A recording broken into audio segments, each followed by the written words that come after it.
And I want to transition to another team that has been on the short end of the stick multiple times, but deserve a lot of credit and a lot of praise right now. And that's the LA Chargers. The LA Chargers hosted the Cleveland Browns yesterday at SoFi Stadium. And it's interesting, in pro sports, there are a few franchises within every single major sport that we deem to be cursed, right? That we always kind of joke or mock because they've got this black cat running around through their organization. Some invisible virus that's going around through every franchise. We know those franchises. In the NBA, for the longest time, it was the LA Clippers. In Major League Baseball, and by the way, with the Clippers, of course, that was with Donald Sterling, that whole ownership group. With in Major League Baseball was the Chicago Cubs. They hadn't won a World Series in over 100 years. And in the NFL, it was the LA Chargers. And what happened was all three of these franchises eventually had major adjustments and major changes and overhauls to their leadership group, whether it be new ownership, new general managers, new head coaches. The combination of all three combined with the arrival and development of certain star players. Those are what changed the cultures at all three of these organizations. We start with the Clippers. Well, after the whole Donald Sterling fiasco, Steve Ballmer, the richest owner in the NBA, bought the Clippers. And then, yes, in the first season with Doc Rivers at the helm, they didn't necessarily attain the types of success that they wanted, but they went all in. They traded for Kawhi. They traded for Paul George. And they bring in Ty Lue, and they tab him to be the new head coach. And the Clippers reached the Western Conference Finals for the first time last year in franchise history. The Cubs. What happened with them? Well, they bring in Theo Epstein, a brilliant baseball mind and an analytics guru in baseball. They bring in Joe Madden to be the next skipper. You develop a couple draft picks in Anthony Rizzo and Chris Bryant and Javier Baez, and you combine them with the veteran leadership of David Ross, the catcher, and the veteran pitchers you bring in, John Lester and John Lackey, and you win a World Series in 2016 for the first time in over 108 years. And what are we seeing right now with the Chargers? Well, the Chargers had always been the laughingstock of the NFL. And even before the merger in 1970, when the Chargers were first originated in 1960, when they were part of the AFL, when you include that first decade and then the 56 years in San Diego from 1970 when they did merge with the NFL, the AFL merged with the NFL, the Chargers reached the Super Bowl one time in 1994, lost to the San Francisco 49ers. They hadn't ever won an AFC championship since that moment. And they've always kind of gone the raw end of the deal. They're the second team in LA. They've kind of been this destitute franchise that hasn't had a secure place within this city and in the entire NFL ecosystem.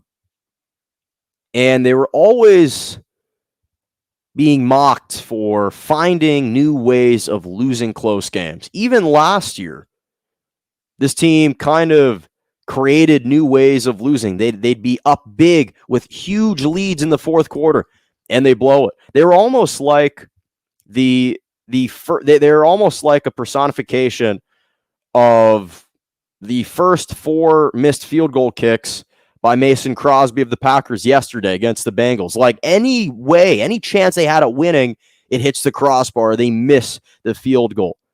Almost like the other end of the other side of the coin for the Detroit Lions, constantly being on the other end, on the losing end of a heartbreaking game. And that was just kind of who the Chargers had been.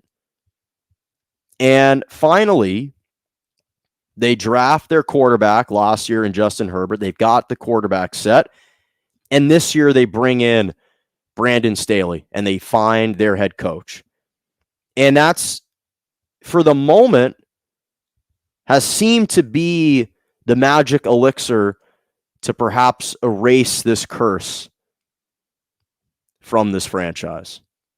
You got your quarterback in Justin Herbert, and you've got your head coach now in Brandon Staley. And I cannot extol the job enough that Brandon Staley has done for this LA Chargers team, the confidence that he has imbued in these players, the confidence that he has in Justin Herbert has just rubbed off on the entire team, and they feel much more confident. They play a lot more confidently with Justin Herbert, with the play calling, the chutzpah and the gumption that they display now week in and week out. It's no longer viewed as an anomaly when we see the Chargers and Brandon Staley on a 4th and long go for it, because the play of the game to me yesterday in this wild back and forth affair against the Cleveland Browns came on a 4th and 7 play. They're down by 7 points, 7 minutes left in the fourth quarter. It looked like the defenses weren't going to be able to string together any stops. 4th and 7 at the Browns 25, and there's no hesitation. Staley and Herbert are going for it. They pick up the first down. And we've seen that numerous times throughout the season. We saw a big 4th and 9 play at Kansas City. It was initially 4th and 4. Then there was, I believe, a false start or some flag against the Chargers. Don't remember right this second. Pushes it back 5 yards. It's 4th and 9. And it has less to do, and then we even saw it against the Raiders, multiple 4th and shorts. They went for it. And it honestly has less to do with a distrust with the defense and more to do with an elevated trust in Justin Herbert and this offense. And so now it's just becoming a part of their offense. That's what they do. They go for it on 4th down.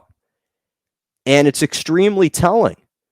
But again, it's those types of play calls that even if they were technically designed and called last year, so much of the production of players is based on the feelings that they have about their head coach, the trust that they have that they're going to put them in the best positions to win games. So I was just, again, and then of course, because Herbert was fantastic. 398 yards, 4 touchdowns, 0 interceptions. And then, of course, when it's 42-41 after the Chargers are storming back, they miss the extra PAT, the second PAT of the game for Gano. And you're just thinking, well, maybe the pass is going to rear its ugly head once again. It didn't happen. They found a way to pull it out, and arguably they beat one of the best teams in the AFC. The Cleveland Browns were viewed entering this year as potentially the second best team in the AFC, just behind the Kansas City Chiefs.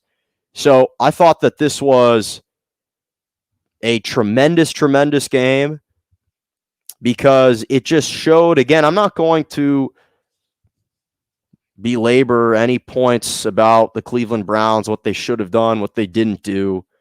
At the end of the day, it was the Chargers, but on a more macro level, it highlights the change in attitude, the changing of the guard of you got Brandon Staley, you've got Justin Herbert, and now this team is rolling, and they're playing extremely confidently, and I think that they've turned over a new leaf in LA with the Chargers. And you could argue right now, listen, they're tied for the best record in the AFC with the Buffalo Bills. And arguably, they're the two best teams in the conference.